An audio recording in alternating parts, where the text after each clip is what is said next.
Welcome in, ladies and gentlemen. This is Mr. Duncan. I'm bringing you to the best basement in all of ECOT, well, at least for teachers.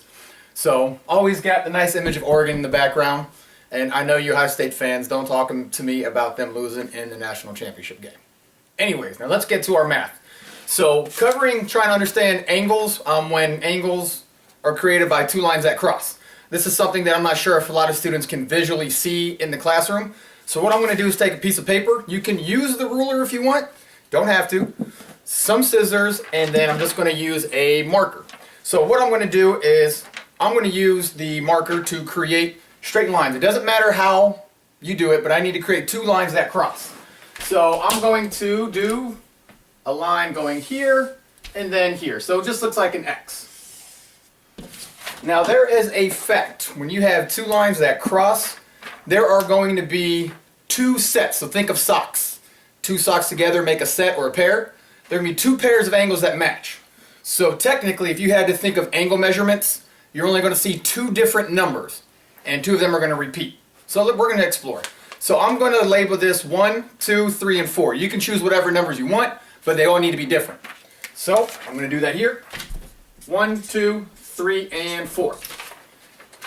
So next step is I'm going to cut this. So I'm going to go through and cut along these lines, try to make it as straight as humanly possible. Nobody's perfect, so my lines will not be perfect. So now I've created two pieces, but I still need to cut on those other lines. So I'm going to cut these separately.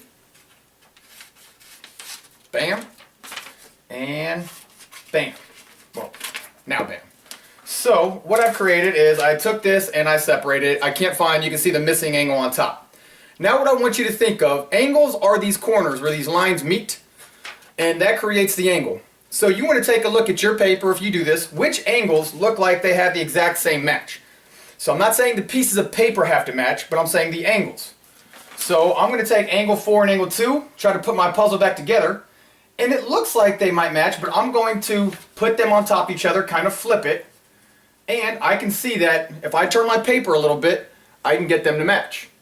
So angle 3 was angle 2 and angle 4. They match. It doesn't matter that the paper is matching. I can rip off a piece here as long as I'm not ripping the angle. So the angle is how far this line is if you did an arc to the other line. That's how you create angles. So angle 2 and angle 4 match. So if I flip them and put them on top of each other, they will make a match. And again, it doesn't matter about the rest of the paper. It doesn't have to be the exact same size paper. The angles match. And then if I take angle 1 and angle 3, they were right on top of each other. So if I flip these, I've heard students think of like a mirror, and I put them on top of each other. Look at that. Take a look at that. Beautiful. So they match. The pieces of paper are not the same. That doesn't matter. I don't care. We're talking about angles, not angels, angles.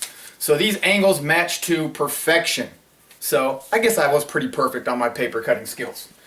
So we're going to put this back together and help make this relationship to this thing called vertical angles. So you can see here I had this put back together, and so here's a final realization of what we had. So we had angle. I just cut this two lines to create an X, and I cut it along the lines, my paper. I've now glued it back together, but we had made the relationship that angle 1 and angle 3 here, the angles that are across from each other, are going to be the same. So no matter what number we use, when you have two lines that cross, this angle is going to have one that matches, and it's the angle that looks like it's pointing to. This looks like a piece of cheese or the tip of an arrow. It's pointing to angle below. And this angle is pointing back up. They match. Angle 4 and angle 2 match. Looks like they're pointing back to each other. So it was the angle where the lines come together. That's the part that we were relating to one another. Doesn't matter if the rest of the shape is the same. Remember, I can tear off over here all I want. It doesn't matter, but the angle matches. So this is a way for you to understand angles, not ankles, angles, and making sure vertical angles are going to match. They're going to be congruent.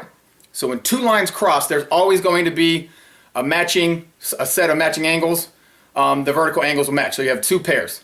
So that's a way that you take a bite out of angles.